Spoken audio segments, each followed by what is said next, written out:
ಸಂಘಟನಾ ಪರ್ವ ಇನ್ನೊಂದು 15-20 ದಿನ. ಸಂಘಟನಾ ಪರ್ವ ಒಂದು ಸಾರಿ ಮುಗಿದ ತಕ್ಷಣ ಎಲ್ಲರೂ ಸರಿದಾರಿಗೆ ಬರುತ್ತೆ. ಬಿಜೆಪಿಯವರು ಎದುರ್ಕೊಂಡು ಈಡಿನ ಚೂ ಬಿಡ್ತಿದ್ದಾರೆ ಅಂತ ಸುರ್ಜೇವಾಲಾ ಅವರು ಹೇಳಿದರು. ರಾಜ್ಯಪಾಲರ ತೀರ್ಮಾನ ತಪ್ಪು ಅಂತ ಹೇಳಿದ್ರು. ಹೈಕೋರ್ಟ್ ಹೇಳ್ತಲ್ಲ ಅಕ್ರಮ ಆಗಿದೆ, ತನಿಖೆ ಆಗಬೇಕು ಅಂತ, ಅದು ತಪ್ಪ.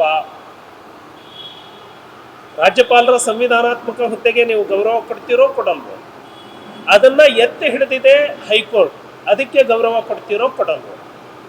ಇಡಿ ಲೋಕಾಯುಕ್ತ ತನಿಖೆಯ ಮೇಲೆ ವರದಿಯನ್ನ ಸಲ್ಲಿಸಿದೆ.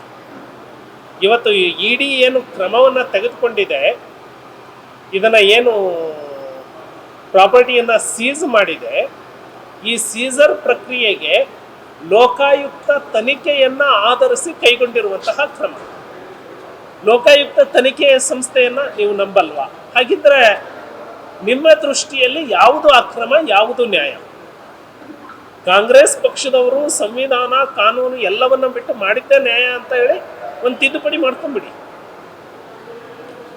ನೀವೇ ಯೋಚನೆ ಮಾಡಿ, 3,24,700 ರೂಪಾಯಿ ಮೌಲ್ಯದ ಸೈಟು, ಅದನ್ನ ಡಿಮಾನಿಟೈಸೇಷನ್ ಮಾಡ್ಕೊಳ್ತಾರೆ. ಆಲ್ರೆಡಿ KIDB ಅದನ್ನ ಪಡೆದುಕೊಂಡ್ಬಿಟ್ಟಿದೆ. ಎಷ್ಟಕ್ಕೆ? 3,24,700 ರೂಪಾಯಿಗೆ KIDB ಪರಿಹಾರ ಕೊಟ್ಟು ತಗೊಂಡಿದೆ. ಅದನ್ನ ಡಿನೋಟಿಫಿಕೇಶನ್ ಮಾಡ್ಕೊಳ್ತಾರೆ. ಎಷ್ಟು ಲಕ್ಷಕ್ಕೆ? 30-32 ಲಕ್ಷಕ್ಕೆ. ಇವತ್ತು ಅದರ ಬೆಲೆ 60 ಕೋಟಿ.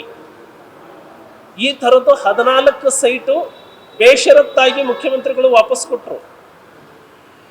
ಇವತ್ತು ಇಡಿ ಹೇಳಿದೆ ಲೋಕಾಯುಕ್ತ ತನಿಖೆಯನ್ನ ಆಧರಿಸಿ ಅದು 14 ಸೈಟ್ ಅಲ್ಲ, 140 ಸೈಟ್ ಅಂತ. 300 ಕೋಟಿ ಗವರ್ನಮೆಂಟ್ ವ್ಯಾಲ್ಯೂ. ಬಟ್ ಇವತ್ತಿನ ಮಾರ್ಕೆಟ್ ವ್ಯಾಲ್ಯೂ ಈ 140 ಸೈಟ್ಗೆ 600-700 ಕೋಟಿ. ಇದು ನೇರವಾಗಿ ಸಿದ್ದರಾಮಯ್ಯನವರು. ಈ ಥರದ್ದು ಸಾವಿರಾರು ಸೈಟ್ಗಳು ಆಗಿದೆ. ಹಾಗಾಗಿ ತನಿಖೆ ಹೋದರೆ ಬರೀ ಮುಡಾದಲ್ಲೇ ಕನಿಷ್ಠ 4,000 ಕೋಟಿ ಅಕ್ರಮ ಆಗಿದೆ, ಕೆಲವೇ ವ್ಯಕ್ತಿಗಳಿಗೆ ಆಗಿರುವಂಥದ್ದು.